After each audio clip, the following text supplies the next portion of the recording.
turn into the gospel. In fact, we're going to be in two different gospels for the next 2 days. So turn with me to Luke chapter 16. Welcome all. Thank you for having coffee with me. Living Waters Live. I like this simple interaction. Just having coffee together, hitting play, writing a comment, or, giving us a like if you want. Anyway, God's in.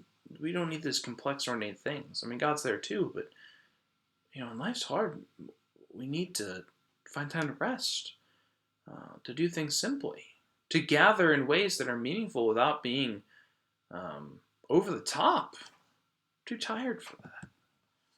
So originally the Sabbath day was, right? This day of rest. Not day of an extravagance, but rest. All right. Not every day is Christmas, right? It's special for a reason. Sometimes it's just ordinary Sundays. And that's beautiful too. Okay? So, this passage gives us an idea of the emphasis which we focused on when thinking about all of this. Luke 16, verses 13 through 15. No slave can serve two masters, for a slave will either hate the one and love the other, or be devoted to the one and despise the other. You cannot serve God and wealth. The Pharisees, who were lovers of money, heard all this, and they ridiculed him.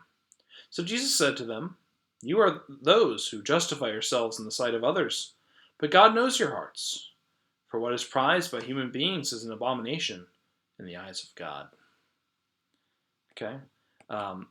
In this, yes, specifically in Luke too, Jesus is talking about wealth, the love of, as Timothy would go on to say, the love of money is the root of all evil. But I want to expand it a little bit for us, right? And especially with this verse 15, I think we can. That what is prized by human beings is an abomination in the sight of God, right? That's a plural, so it's not just money. There are other things being hinted at there. And I would throw, for our consideration today, I would put busy. The cult of busyness, if you will. The idol of being busy. That if we fill up our calendars and we do enough things, be part of enough groups, go to enough events, that'll enrich our lives. But it's an abomination in the eyes of God, right? The busyness, in a way, can lead to us justifying ourselves. Because we're so involved and because we're so dedicated and just everywhere and everything, that gives us worth. But here our gods say it is not this busyness that gives us our worth, but rather we are already worth something because simply we are loved by God. We are God's child. And yes, we are called to certain things. We are called to participate in our community. I'm saying that's not we're not going to become hermits here or something. But when we've become too spread thin, it's harder to answer those calls. It's harder to be invested in love of neighbor when we're barely there because we're so tired. Because we've been so busy. God's present in the simple interactions with friends and neighbors and such too. That's our focus, right? Our focus is love of God and love of neighbor. Not how many boxes we can check. Good Lutherans, Reformation theology, right? We can't earn our salvation. It's not about how many clubs we do. It's not about how many good works we do. We strive to do our best, but we also need to make sure to take care of ourselves too.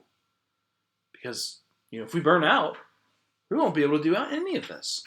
And if we're just stuck on the we have to and shoulds and making sure that we're checking the boxes, we're missing the callings and truly rich experiences that this life has to offer. I can tell you, as a pastor, I'm telling you, a lot of funerals, a lot of deathbeds. No one, ever. I've done a lot of funerals now. We're like 30-something here. No one has ever been like, wow, I wish I'd been more busy. Come on.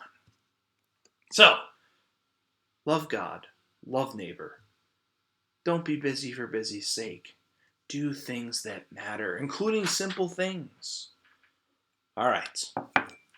We continue onward tomorrow.